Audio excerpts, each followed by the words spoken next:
Hola, ¿qué tal? Buenas tardes. Bienvenidos a esta charla post-inauguración de nuestros eventos en Galería Casalam. Esperamos unos minutitos a que se conecte nuestro interlocutor, Eric. Ahí ya te vi. ¿Qué tal, Eric? Un segundito. Aquí estamos. Hola, hola. Hola, ¿qué tal? Hola, Eric, ¿cómo estás? Qué gusto verte otra vez. Qué gusto saludarte, Diane. ¿Cómo estás? Muy bien, también aquí pues vamos a platicar de una nueva exposición que tuvimos ahora en nuestro espacio como de proyectos nuevos, que es la de Carlos Soto y titulada Fragmentos. ¿Ya tuviste oportunidad de verla? Fíjate que no pude visitar. Tuve el placer de revisar la información, ver el catálogo. Es una exposición muy interesante y yo creo que es muy importante siempre tener proyectos diferentes, ¿no? En este caso, proyectos de artistas que vienen a refrescar también la escena. Sí, claro. Bueno, para los que no sepan, estamos abiertos en Casalamba. Seguimos con el esquema de citas por cuestiones sanitarias y por cuidado a todos. Esta exposición está llevándose a cabo en la galería que se llama Margarita Martínez Lambarri, que está justo en el lado de la casa, en la casa principal de Casalam. Es nuestro espacio que para los que conocen Casalam de tiempo atrás es donde estaba nuestra querida librería. ¿No? Entonces, ahora es un espacio expositivo donde en Galería Casalam estamos haciendo, pues, exponiendo artistas con un perfil distinto, más joven, más novedoso. Y pues aquí vamos a platicar el día de hoy de uno de ellos que se llama Carlos Soto, con su nombre de street art que se llama Champs, X Champs se escribe. Que no lo he visto, no me he fijado si ya se conectó, pero sí, al final yo creo que ya con esta nueva modalidad de Instagram que nos deja invitar a alguien más, lo pasamos para saludar, ¿no? Claro que sí. Pues bueno, Eric, pues no sé si quieras empezar con algunos comentarios o... Sí, claro. Por supuesto que sí. Algo que sería interesante compartir con nuestros amigos es justamente, esta es una exposición que es de alguna manera un compendio. Yo lo que conocía de Carlos Soto, X Champs, era justo lo que se había exhibido en aquella serie de avistamientos, ¿no? Eh, y digo que es una compilación, una antología, pero lo digo en dos sentidos. No solo se trata de un corte de producción que reúne varias series de obra, sino que además la producción de Carlos es en sí misma una compilación. Él es alguien que realiza un acto de combinación y de reciclar sus propias imágenes producidas en el pasado. Cada una de las obras que están exhibidas en fragmentos están hechas a su vez de fragmentos, y esos fragmentos son materiales tanto actuales como materiales previos que él ha retrabajado a partir de estos procesos de composición que se ven en fragmentos. Entonces es muy interesante porque tenemos colecciones de obra que conforman el cuerpo de la curaduría, y eso es un primer mensaje que me parece interesante rescatar, porque ahí hay detrás un principio de sustentabilidad estética, no solo en términos de material, sino en términos de procesos, de memorias, de sensibilidad. Toda propuesta que tenga un manejo de reciclar lo propio para crear nuevos objetos, nuevos artefactos a partir de obra previa, que en este caso es editada, literalmente, recortada y armada, pues es una propuesta que hoy en día nos interesa mucho porque tiene una política de sustentabilidad detrás o de fondo. Fragmentos es una exposición en ese sentido muy precisa. Las composiciones que se advierten ahí en las más de 30 piezas que se encuentran en la exposición reunidas, pues a mí me parece una mirada para empezar para el autor, para el artista, una mirada inteligente sobre su propia memoria como autor. El público puede inmediatamente darse cuenta de esto. Hay una combinatoria, y esto es algo que tú misma has rescatado en el texto que escribiste de caracterización para la sala de exhibición. Creo que ese fue uno de los enfoques que tú has manejado. Sí, la memoria particular en Carlos y en esta serie particularmente, ¿no? Bueno, me gustaría nada más antes de continuar con profundizando en este tema, para quienes no han podido ver la exposición, Carlos Soto viene de un profundamente figurativo. O sea, él previamente venía de hacer gráfica, su fuerte es la gráfica, el stencil, de hecho es fundador, es parte del Stencil México. Y lo que él hace es, principalmente te giraba mucho en torno a todo lo que es figuración, ¿no? Eh, Figura humana, elementos y todo esto, tanto en stencil como en gráfica. Y esta, a partir, como bien menciona Eric, a partir de la exposición de avistamientos, donde ya hemos platicado de un par de artistas que han estado dentro de esta, de este colectivo, de esta exposición colectiva que se llevó a cabo, Carlos empezó una recuperación de sí mismo, lo llamaría yo, porque como bien dices, es una cuestión de sustentabilidad personal, estética, pero que también es donde él lo que empieza a jugar a través de sus propias limitantes, ¿no? Entonces, eh, es un proceso es una colección que se llevó a cabo durante la pandemia, hay que mencionarlo, estaba proyectada para justo el año pasado por cuestiones de proyectos personales de él, no pudo llevarla a cabo en Casalam. Entonces se pospuso un año y justamente cayó en este periodo que aparte entra en una cuestión de introspección muy fuerte, ¿no? Como bien mencionas, porque está la parte de la memoria que yo creo que es algo que a todos nos ha tocado en cierta forma en estos momentos. Sin embargo, para Carlos se volvió parte como del ritual de construcción, el ritual estético para recomponer las piezas que ya tenían una composición previa, ¿no? Entonces, todas las piezas, como también bien menciona Eric, están hechas de fragmentos y no son fragmentos de una única pieza, no es que una misma pieza la esté reacomodando, sino más bien tiene una serie de fragmentos colectivos que acorde a sus afectos, acorde a sus memorias, acorde a lo que las mismas piezas, colores y lo que el fragmento en sí aporta, construye. Entonces, cada una de ellas hay como, yo llamaría como tres bloques, ¿no? Está el bloque de que sí es como del lugar, me gustaría llamarlo así de una forma más genérica, que es el primero que tiene que ver directamente con avistamientos, que es donde retoma precisamente la memoria del espacio, la memoria del lugar, ¿no? Y de qué forma esto permite y permea dentro de su composición como un poco un homenaje a los momentos que se pierden, ¿no? Entonces, cómo los reconstruye desde la parte afectiva, cómo los reconstruye desde la parte estética, ¿no? Lugares por donde ha pasado, lugares que han significado mucho para él. Y de esta forma, volver a hacer como un recuento desde la vivencia personal, desde la vivencia estética, hacia qué puede desprenderse o desdoblarse de esto, ¿no? Entonces creo que en este aspecto, principalmente en este bloque que es como de lugar, creo que es la parte más fuerte, la parte de la memoria, la parte de esta como si fuera como una convivencia, un devenir del lugar con el artista con la obra, y de esto de qué manera se va como desdoblando y desprendiendo hacia otras posibilidades. No sé Claro. bueno, yo lo entendí así, no sé si a ti te parece que esto sea algo como relevante, pero yo lo vi de esa forma y creo que es muy interesante porque es una cuestión afectiva, ¿no? Sí, claro. Fíjate que esa parte, esa colección, avistamientos, tiene que ver con una mirada sobre el territorio. Está, por supuesto, en sentido figurado, está tierra color y está ejercer de alguna forma las series más evidentes, ¿no?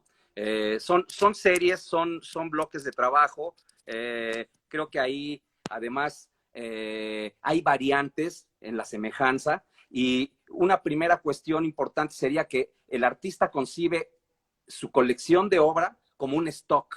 Es un stock, es un almacén de imágenes. Él se atreve a editarlo y lleva a cabo con esto una tarea que es muy importante compartir con las personas que nos están viendo, una idea que a mí me parece crucial.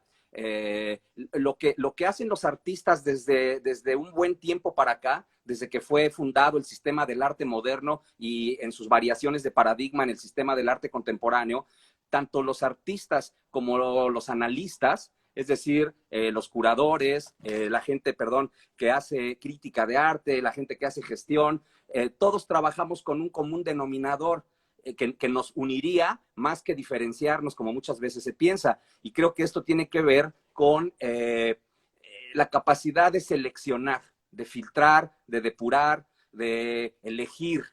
Elegir porque nada más en la propia obra de cada artista hay demasiado ruido, Olvidemos el ruido exterior de la iconolatría y del flujo y de la circulación de contenidos que hay en la mediosfera o en el mundo de la cultura. Un propio autor tiene mucho material, tiene mucho ruido, necesita hacer actos de curaduría en su propio trabajo al crear. Igual que los analistas tratan de quitar la maleza para poder filtrar sus argumentos y la manera en la que interpretan o dan cuenta sobre las obras que estudian. Ese es un común denominador en todo el sistema del arte y nos debería de dar la medida de entender que todos estamos colaborando bajo paradigmas equivalentes, cada quien en su propio registro. En este caso, un artista tiene un trabajo de producción de imagen que es distinto a lo que hace un analista o alguien que hace curaduría. Entonces, el trabajo de Soto tiene una intuición y un conocimiento por experiencia y por práctica, incluso también teórica o por manejo de influencias, pues que le permite de alguna manera hacer la depuración de sus propios contenidos. Y eso me parece que es un primer mensaje. Un segundo mensaje que yo daría a partir del texto que tú has escrito y que me parece que es una idea, una matriz como idea, es justamente esa vieja batalla entre la figuración y la abstracción, que me parece interesante que él se da cuenta que no tiene por qué dejar de ser figurativo para ser abstracto o que estas palabras son siempre insuficientes. Y yo creo que históricamente, y esto tiene que ver con la investigación que llevamos a cabo en el académico Casa Lam con nuestros grupos de alumnas y de alumnos, a nivel histórico, fíjate que desde la época de Bauhaus, que es un referente importante para Soto, o desde la época del constructivismo y del expresionismo, esas vanguardias de las primeras 2 décadas del siglo XX, surge una noción que no debemos olvidar, la noción de que la obra de arte es una composición. Esa palabra es clave. La recordamos en Kandinsky, por cierto, un expresionista abstracto, lo cual nos da a entender que la figuración y la abstracción nacieron como gemelas bajo un mismo signo en la vanguardia, no como diferencia, sino como posibilidades amplias de trabajar en uno y otro lado del discurso. Entonces, ser figurativo y ser abstracto siempre fue una posibilidad abierta. Nosotros dividimos después las categorías por razones inteligentes o por razones espurias, incluso por razones de mercado, por razones de falta de conocimiento. Se puede elegir una u otra, pero se pueden elegir los caminos que unen a ambas. Y el concepto de obra de arte como composición significa justo eso. Componer requiere análisis, requiere síntesis. Y tú tienes como artista un amplio espectro que te puede llevar de la plástica pura o de la pureza morfológica y estructural que llamamos arte abstracto, pasando por lo espiritual hacia lo esotérico, y de ahí te puede llevar a la representación del reino visible. Es decir, es un camino de continuidad que se puede elegir. Y creo que ahí, en materia de referentes, lo que ha hecho Carlos Soto es simplemente andar un camino que estaba disponible desde el principio. Sí, totalmente. Ahorita que estabas platicando esto, por alguna razón dije, es muy evidente, pero pocas veces lo queremos reconocer, ¿no? Porque por alguna razón estabas platicando y lo primero que pensé fueron las pinturas de Turner, ¿no? O sea, que llega así, o sea, que precisamente en un momento en que estaba la academia casada con toda la cuestión figurativa y demás, aparece un Turner que hace como una explosión hacia lo abstracto, llamémoslo así, ¿no? No, porque no es ni impresionismo ni nada por el estilo, pero empieza a abstraer dentro de sus composiciones, como bien mencionas, toda ese mundo de posibilidades, ¿no? Y que bien Kandinsky, o sea, ves un momento, otro momento de Kandinsky, de qué manera son lo mismo, pero son diferentes, ¿no? Y de qué manera todo esto se complementa en un lenguaje que lo vuelve totalmente rico, ¿no? Y la composición que precisamente está haciendo aquí Carlos, creo que es muy atinada, porque inclusive el manejo del color, el manejo de los patrones, el manejo de todo esto se vuelven el elemento a analizar, ¿no? No es simplemente la parte como, ay, te perdí. Bueno, no se vuelve simplemente la parte. Perdón, aquí estoy. Sí, no se vuelve como es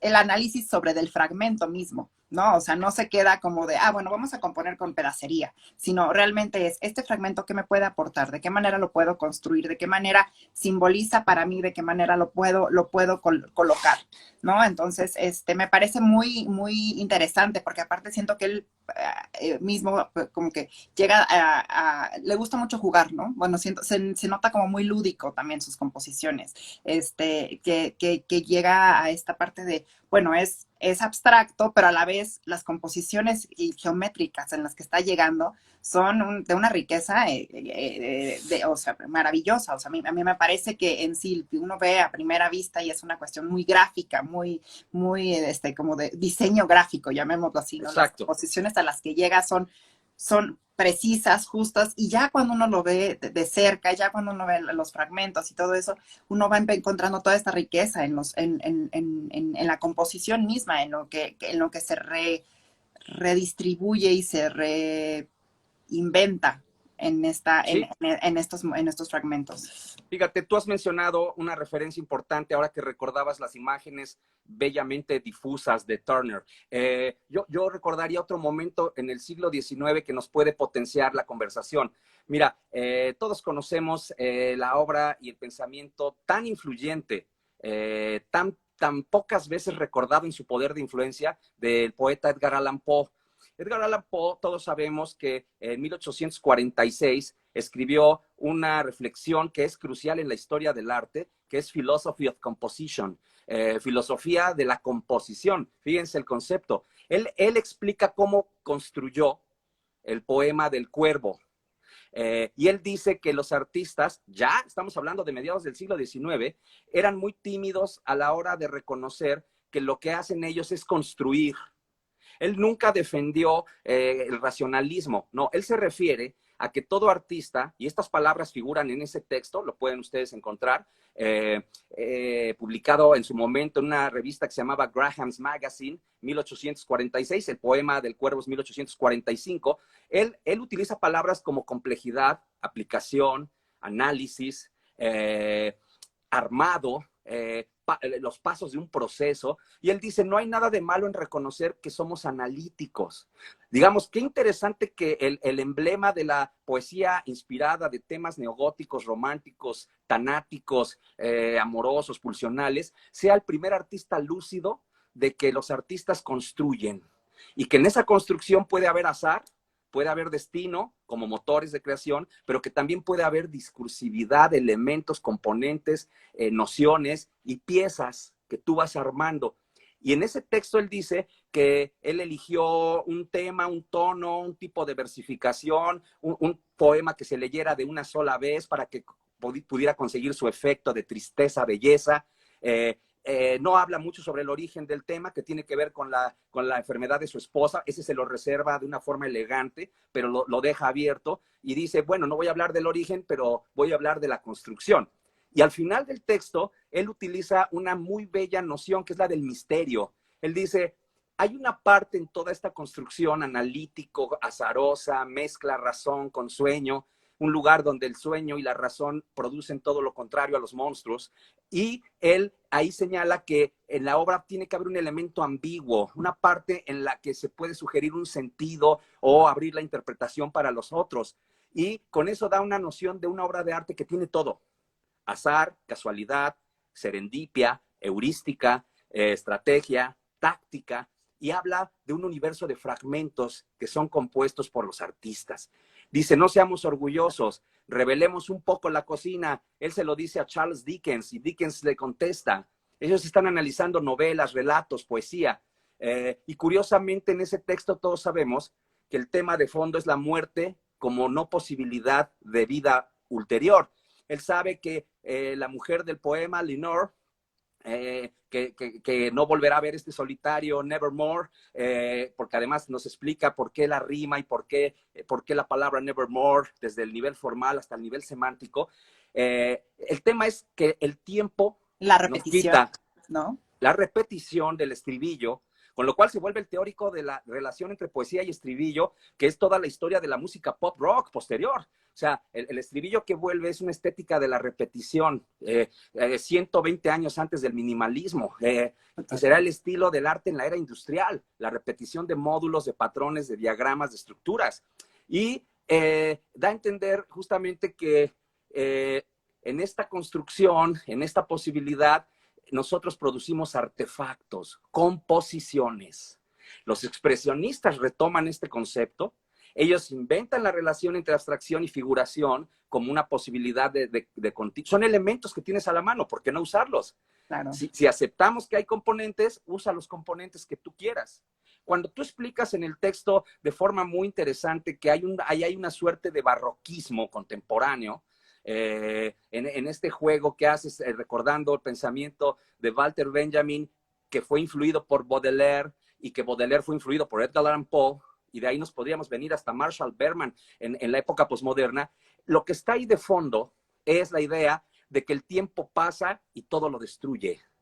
El ángel de la historia de Benjamin, el pintor de la vida moderna de Baudelaire, el propio poema de Poe, y la historia del arte del siglo XX hasta nuestros días, en los últimos 100 años, es la historia de cómo enfrentamos el caos, el paso del tiempo, la llegada de lo que mata las cosas y la imposibilidad de la recuperación.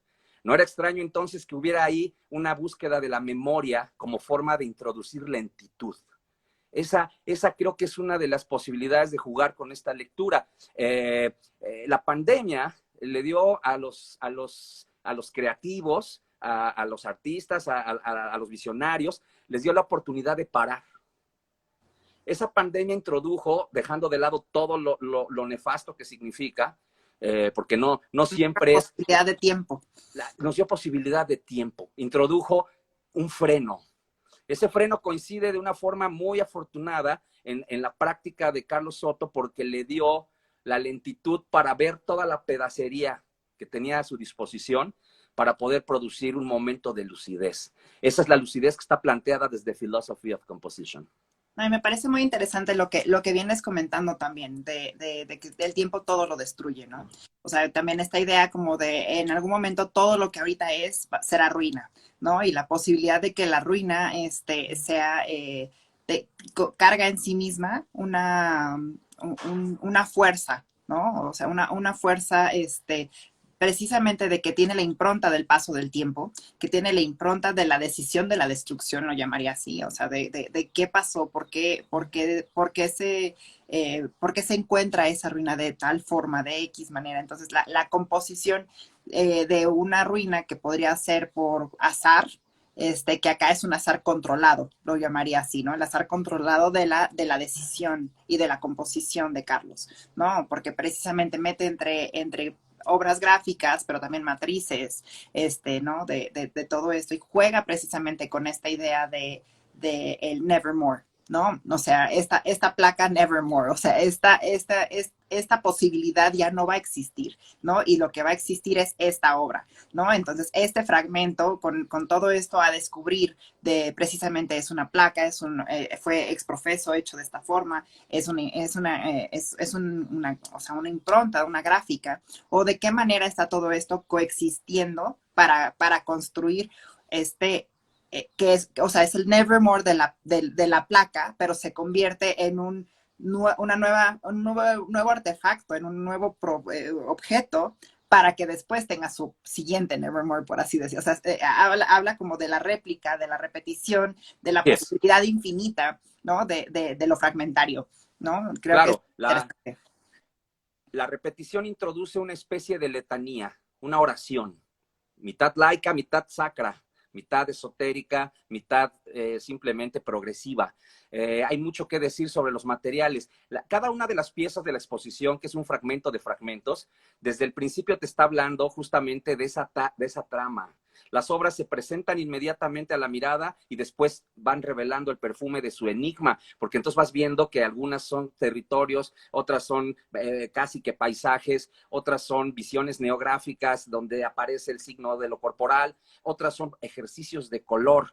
Hay hueco grabado, recortado, reintegrado, hay hueco grabado, acuareleado a color, para tener blanco y negro color, y también hay prácticas de pigmentos sobre papel, y hay piezas de madera trabajadas o intervenidas con stencil.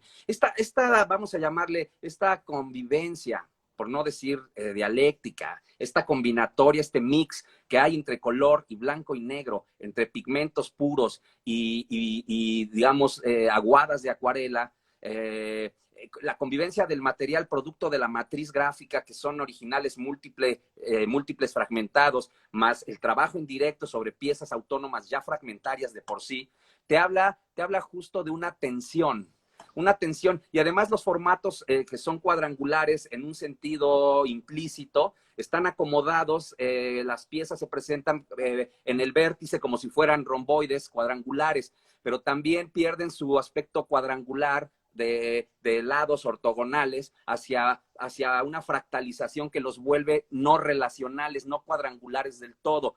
Y hay algo que está triunfando en la diagramación. Voy a usar la palabra diagramación para no usarla como composición, como cuando alguien organiza una imagen, para no confundirnos. La obra de arte es una composición. La manera de producirla es una diagramación. En la diagramación triunfan los ritmos diagonales, además de las tramas que parecen urdimbres, y esto genera una confusión precisamente analítica, pero ya más bien de síntesis, una confusión y una ambivalencia, porque no sabes si el color se impone, si el blanco y negro sigue siendo el signo de la gráfica, esta especie como de expresionismo llevado hacia lo pop, te demuestra que ahí hay una pequeña historia del arte confundida entre sí para romper su aspecto histórico y volverse constructiva. No voy a usar tampoco la palabra constructivismo, aunque es una referencia que está ahí de fondo. El mismo Carlos Soto ha hablado, por ejemplo, de cómo le interesa el trabajo de Agustín Coffey, por ejemplo, o algunas cosas de Bauhaus.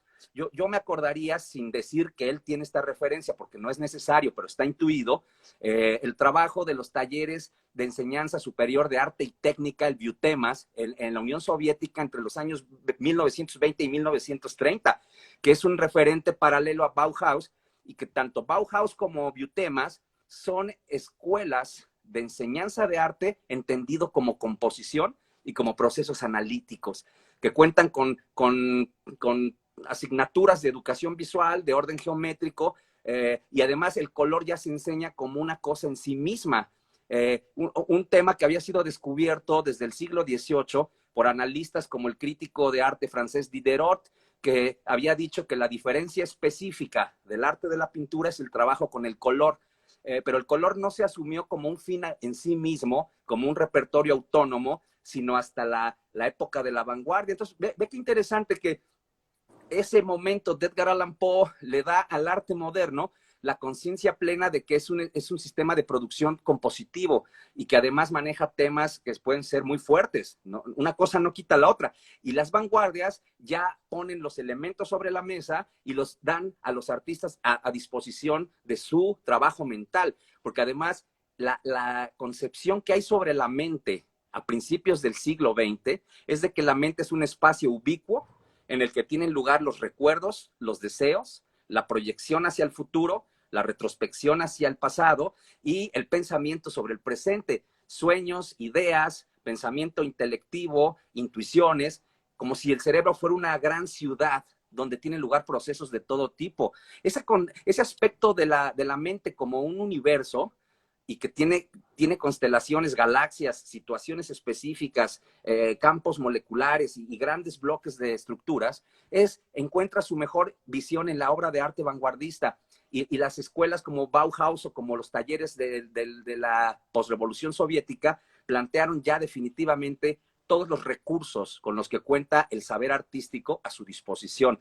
Creo que la experiencia de Carlos Soto, y él en su momento podrá decirlo a título personal, porque lo de nosotros es una interpretación, es una caracterización, creo que él se ha visto a sí mismo en el tiempo en el que ha producido este conjunto de obra, se ha visto frente a sus elementos como si flotaran en el aire, la experiencia acumulada, que es tan importante como el saber, también es experiencia, no solo son conceptos ni tácticas, técnicas y métodos. El saber que él vio a su disposición sobre su propio trabajo, lo empezó a tramar y lo empezó a urdir en estas colecciones de obra que ya vistas así en general, producen lo que yo llamaría un gradiente, es decir, como un juego de matices donde las obras se parecen entre sí, también tienen contrapuntos, y creo que la exposición cumple muy bien porque es un muy buen corte de las varias maneras en las que este artista se redescubre a sí mismo y va trabajando con sus propias herramientas.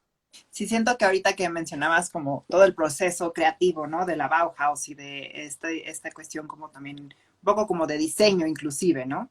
Este, me parece que también es como si lo pensamos de una manera mucho más coloquial o más tradicional, es como si de pronto llegas tú como creativo, llegas, te plantas en una mesa de trabajo y te dicen, ok, ¿qué trajiste esto? Ahora acomódalo, ¿no? Entonces acomódalo y tú decides por qué y cómo lo acomodaste. Y de qué forma se hace eso, ¿no? Entonces, como que ese es un primer momento analítico, ¿no? ¿Qué tengo, cómo lo acomodo? Y después, ¿cuáles son las posibilidades que esto me aporta, ¿no? Y a partir de dónde puedo darle sentido a estas posibilidades, ¿no? Porque puede tener el mismo material, como bien dices, ¿no? O sea, es una parte creativa del artista donde ve lo que tiene a mano, ve de qué manera lo puede hacer, pero el proceso es de una definición muy clara que es de lo que bien mencionando, la parte de la composición, pero creo que queda muy, o sea, para volverlo un poquito más acorde a esto o más coloquial para el proceso creativo. Yo lo veo de esta manera, ¿no? Una mesa de trabajo. En algún momento tuve mis momentos de intentar ser creativa y fallé en ello, pero bueno, llegaba a la mesa y me acuerdo perfectamente que para mí lo más relevante era el acomodo sobre la mesa, ¿no? De qué manera lo podías tener, porque a partir de eso todo adquiría un nuevo sentido y es donde empezaban a fluir las ideas de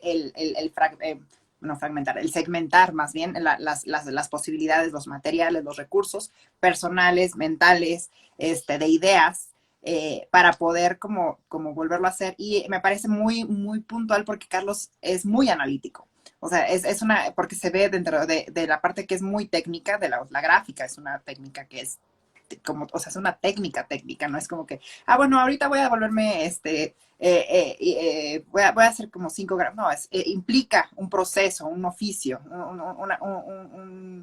un desarrollo, ¿Qué ¿no? te parece si lo vemos así?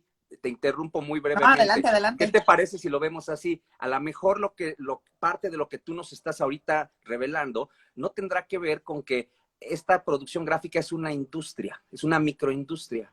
O sea, podrían ser técnicas todas las que se precien de serlo.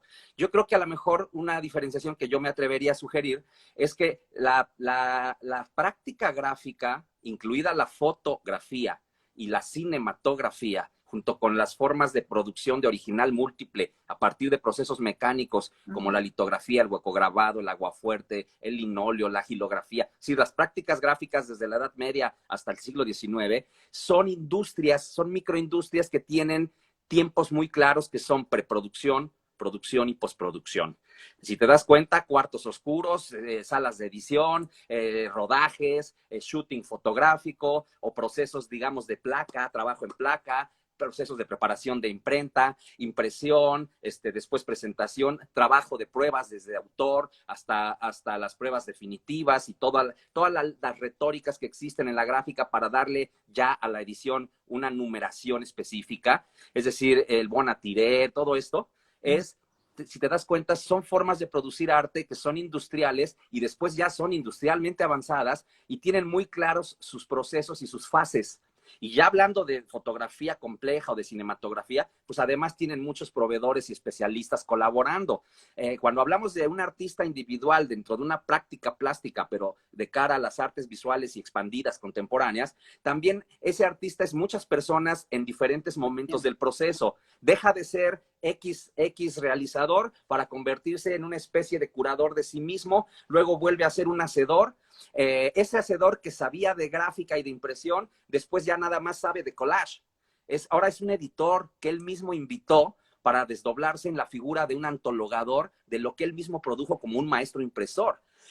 Si aparte lo de Carlos Soto se hizo en su momento, en parte con el equipo de La Buena Estrella y el espacio de producción gráfica, después ya fue él de manera autónoma quien ejecutó la propia curaduría material de los recursos de su obra que tenía él sobre la mesa. Y esto lo lleva además a una experiencia que creo que es muy importante entender, de cuando sucede algo así, lo mejor que puede pasar es que te da tiempo en la vorágine productivista de esas tácticas, te da tiempo de mirarte a ti mismo como autora o como autor.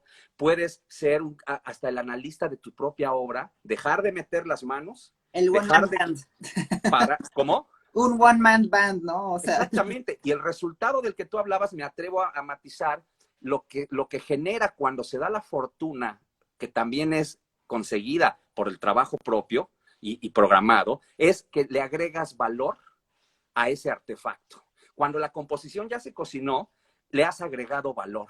Si esto no se logra, nos perderíamos en una práctica industrializada en la que se podría hablar de la obra como producto, pero no estaría faltando algo. Si Carlos Soto, al mirar su obra, y él lo podrá compartir también en su momento, si él siente que le agregó valor a todo aquello que fue destazado, desglosado, analizado, vuelto a reunir, rearmado, si la obra se levanta y está viva como composición, en ese momento le ha agregado valor. Lo que hacen los analistas, ya sea un artista o una curadora, es agregar valor. Cuando las piezas se pueden ver en una exposición, tendría que haber un nuevo valor. El valor que nosotros percibimos al ver todo el conjunto. Ahí hay tiempo, ahí hay un cúmulo de tiempo y hay un cúmulo de procesos y de etapas que al final no se tiene que ver con costuras. Y aquí vuelvo rápidamente al imaginario del siglo XIX. No por nada el siglo en el que se escribió Frankenstein. Es decir, el monstruo le falta algo, ¿no? No alcanza la singularidad del monstruo y queda como un medio ser humano, como una especie de fallido superhombre, y no es ni humano ni es una bestia, es un armado. Frankenstein es un collage, es una historia sobre un collage genético, anatómico y corporal, anímico. El monstruo sufre porque no ha alcanzado que sus costuras se borren. Y por eso en tantas secuelas se venga del propio doctor Frankenstein, porque siente que su hacedor no logró componerlo. Y claro, si a esto le agregas la historia afectiva y la parte, digamos, así tenebrosa, obtienes un relato de la era analítica y por supuesto, del posromanticismo. Si y el se valor logra la agregado como singularidad, aliento de vida, casi, casi, ¿no? O sea, ese si le valor das el agregado. aliento de vida, es el aliento de vida. Es decir, la singularidad, la capacidad de ser algo vivo. Si es orgánico el resultado, entonces estamos frente a otra cosa. Eso se le llama agregar valor. Creo que la obra de Soto, y se ve en una de las colecciones, cuando trabaja con Tierra Color, la serie donde él pone pigmentos, ¿no? Él nos avisa en la ficha, ¿no? Zacatecas, Oaxaca, Veracruz, pigmentos naturales, pigmentos que aparecen directamente sobre las piezas de papel y que no están ya preimpresos o coloreados después como intervención. Creo que cuando él llega al color como un nuevo elemento, como una voz que le da justo esa tonalidad, esas vibraciones de las que él habla en su statement, entonces ya está encontrando una nueva forma de darle un aspecto orgánico, literalmente, y también simbólicamente. Las piezas parecen al final como diagramas vivos, macro, micro, de un mundo que puede ser autobiográfico o puede ser públicamente recibido, y tenemos obras que tienen, desde mi punto de vista, un valor especial, que es el de ser composiciones orgánicas. Totalmente, totalmente. Y me parece muy, muy puntual digamos, tu vinculación a esta parte bueno, llevarlo hacia esta composición de Frankenstein, digámoslo, ¿no? Porque no, o sea, justamente es eso, el valor agregado que trae, el valor que aporta a todo esto, y creo que tiene que ver un poquito tal vez con la pregunta que nos están haciendo, no sé si la viste ahorita. Por favor, recuérdamela. Aquí dice, sabemos que la tradición de la gráfica está muy presente en México, con tipos de papeles, formatos, iconografía son muy marcados. ¿Cómo ven la propuesta de Soto dentro de esta tradición? ¿La mantiene, la rompe, la rebasa? Esa es una gran pregunta. Mira, en México hay un momento muy importante en los años 20, cuando el pintor viajero y muralista pionero Jean Charlotte les empieza a mostrar carpetas gráficas de él producidas en Europa a sus colegas mexicanos, que son los muralistas de primera generación y demás gente. Él los entusiasma y, por ejemplo, Francisco Díaz de León crea la Asociación Mexicana de Grabadores en los 20 y más tarde se vendrá el taller de gráfica popular en los años 30, para citar, digamos, dos bloques importantes. Esos bloques de gráfica, esa producción de aquella época mezcla aspectos de Art Deco con aspectos de expresionismo y con aspectos de militancia. El Gráfica Popular es un taller de militantes comunistas, antifascistas. La Sociedad Mexicana de Grabadores no tienen la afiliación ideológica, pero lo que sucede ahí es una especie de expresionismo en México vinculado al arte como activismo y militancia. Y por supuesto con altos contenidos de reivindicación del mundo popular, el mundo proletario, el mundo rural, las historias del campesinado, la fallida consolidación del proyecto revolucionario de 1910, 1914, 17. Es un tipo de producción que tiene de su lado la tradición decimonónica que había sido fundada con Claudio Linati sobre la relación entre gráfica, no solo gráfica autónoma como obra de arte, sino gráfica dentro de la prensa ilustrada. Es decir, la relación del grabado con los medios de comunicación impresos, que ese no es arte, esa es una industria cultural que está dentro de otro universo en el que también el arte está incidiendo. La gráfica siempre supo quitar un pie del mundo del arte para meterse a otros modos de producción y de industria cultural. Pasado el tiempo, ya más de este lado de la historia, hay una serie de practicantes gráficos y todos pensamos evidentemente en la gran visión con la que Francisco Toledo convirtió la gráfica como práctica en una cosa que es una cultura autónoma. La gráfica como formato cultural que aglutina muchos saberes y que se convierte en un sistema del arte, en un subsistema del arte que es autónomo y que tiene capacidad de ser singular, ya no en este caso en una sola obra, sino ser singular como disciplina. Y que además permite intervenciones, rupturas, o sea, le da una nueva era de análisis, síntesis, la gente en torno al fenómeno Toledo. Y bueno, está la neográfica en los años 70, que es muy, muy de trabajo con diagrama geométrico.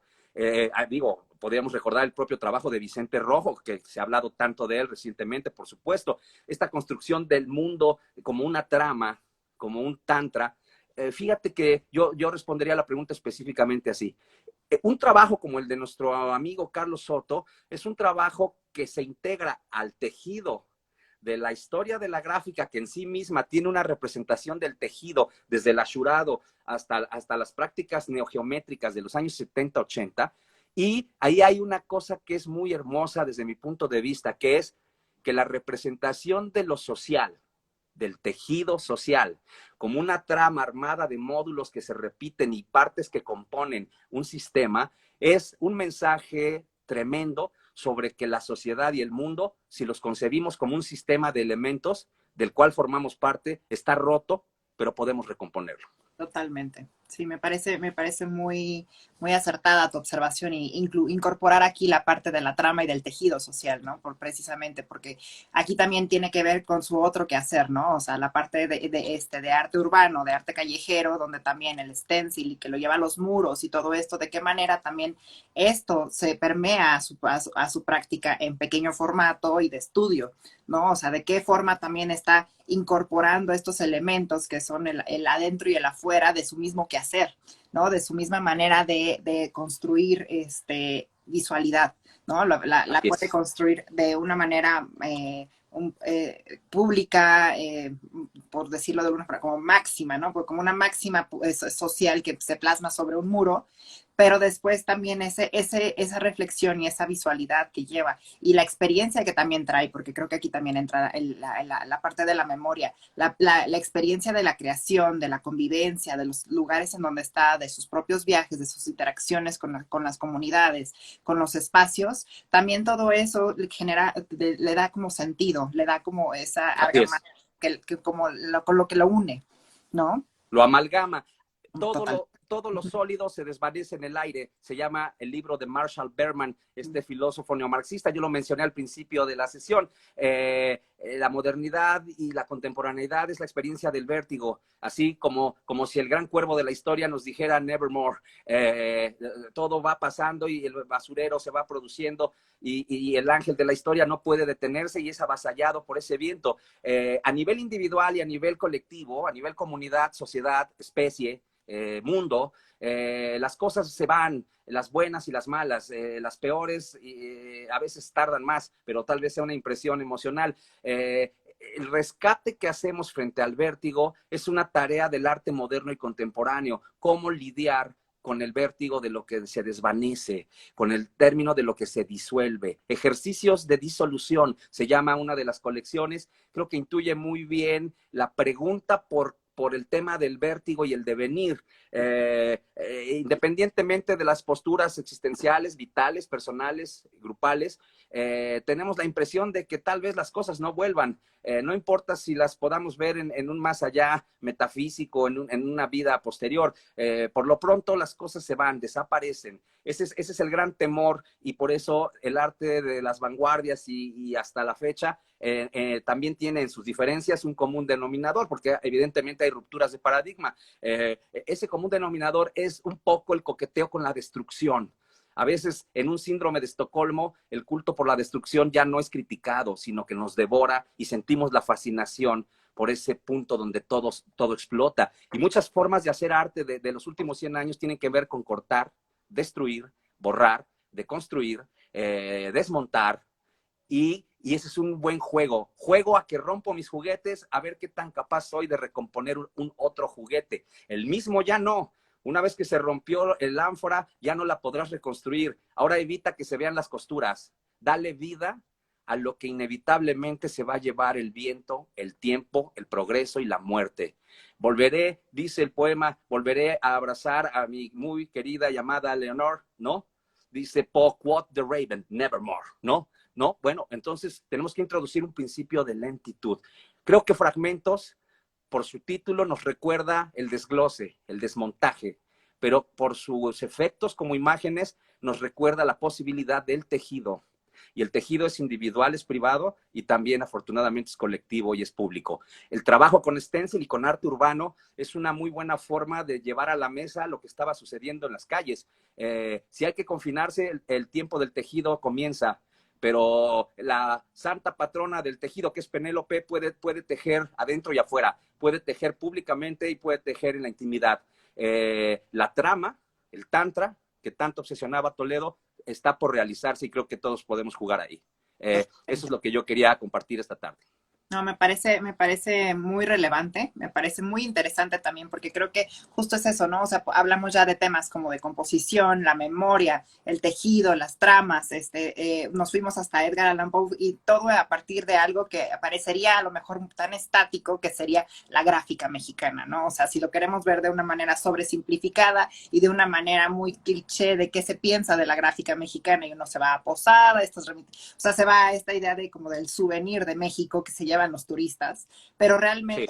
hay una práctica que es totalmente de oficio en México, de la gráfica, y que de qué manera todo esto se va desdoblando, va aportando y va ahora sí que trayendo su propio lenguaje a las prácticas Claro, contemporáneas, ¿no? porque es una cultura, no debemos exotizarla, debemos desexotizarla. Ese aspecto del souvenir me gusta que lo menciones. Si desexotizamos la práctica de la gráfica, nos encontramos con todo un linaje cultural que del underground hasta el protagonismo, ya se podría decir que la gráfica ya tiene un sistema del arte público como se merece y que pasaron muchos siglos en una práctica semiclandestina o semi-ninguneada para que tuviera ya el aparato público que le da un lugar a todas sus formas de ser. La gráfica en México son muchas gráficas, es en plural, y creo que el trabajo de pluralización sigue siendo una metáfora de los fragmentos unidos. Creo que esa es la gran lección de la gráfica, que es la piel de un cocodrilo, toledianamente dicho,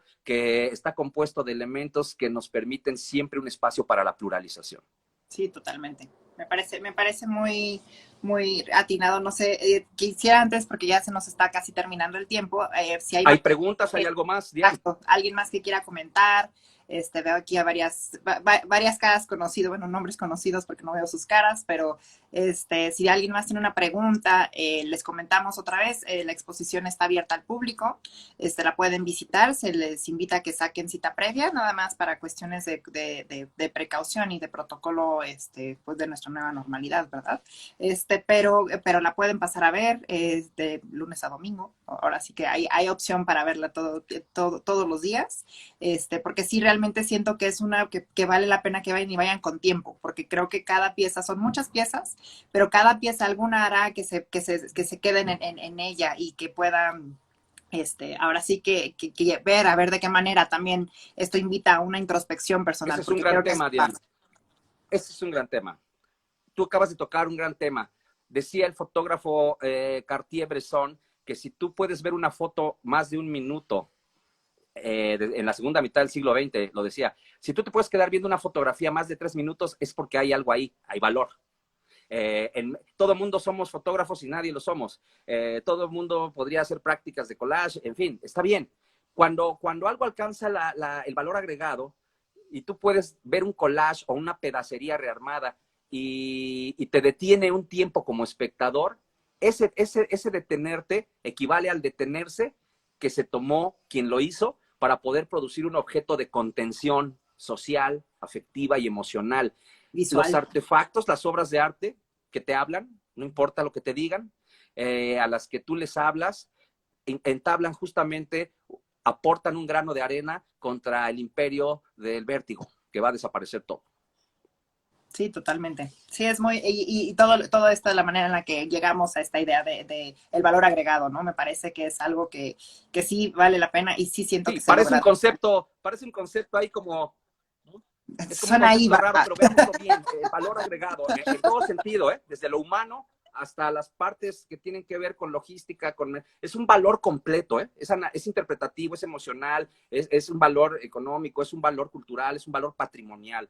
El valor tiene mucha energía, cuando está ahí de facto, es agregar valor en todo sentido, no es una terminología administrativa, nada más, ¿no? ¿No? Por Y es un valor supuesto. agregado que viene desde alguien más para generarlo en lo individual, ¿no? O sea, en la intimidad de la reflexión propia, ¿no? Porque es algo que está proponiendo sobre la mesa Carlos Soto, pero realmente es quien lo descubre o quien lo percibe es el espectador, somos nosotros, ¿no? Se Entonces, tiene que cerrar el círculo, ¿no? Se tiene que cerrar el círculo para que se complete la trama. tal cual. Sí, para que se conte la trama, tanto en narrativa como la misma trama del tejido y de la composición de lo que nos trae aquí mismo Carlos. No sé si está Carlos por Son aquí. palabras potentes que nos hablan de muchas cosas. Sí, sí, sí, solo quería ver, porque lo vi, no sé si lo vi, pero lo vi entrando y saliendo, si es que está por aquí, que nos salude, y si no, más preguntas, veo que hay muchas gracias a todos por sus comentarios, nos da mucho gusto que estas charlas les gusten, que les aporten algo, que tengan un poquito de valor agregado desde nuestra parte también, ¿no? Que es lo que intentamos hacer con esto para generarles la curiosidad y que vayan a la exposición. Pero bueno, no, creo que no lo veo por aquí, pero bueno, podemos dejarlo aquí si quieres, Eric, para que no nos gane luego el cronómetro de cerrarlo. De acuerdo, para que nos podamos despedir, muchas gracias como siempre y ojalá que nos encontremos con las personas que están interesadas en estas pláticas y sigamos conversando sobre el programa de exposiciones que ustedes están ofreciendo. Sí, los invitamos a que nos visiten. Tenemos esta exposición, tenemos otras exposiciones todavía de las que ya habíamos hablado previamente. Continúa la de Luca Bray, continúa la de Demian Flores. Entonces, para que puedan visitarnos, ver nuestros espacios, aprovechar que tenemos varias galerías en donde podemos ofrecerles esto y que se den una vuelta para que poco a poco podamos regresar a esta nueva normalidad. Y pues muchísimas gracias, Eric. Siempre es un gusto. Un placer, Diane. Muchas gracias por tu conversación y muchas gracias a las personas que nos escucharon y nos vieron. Gracias, hasta luego. Hasta luego.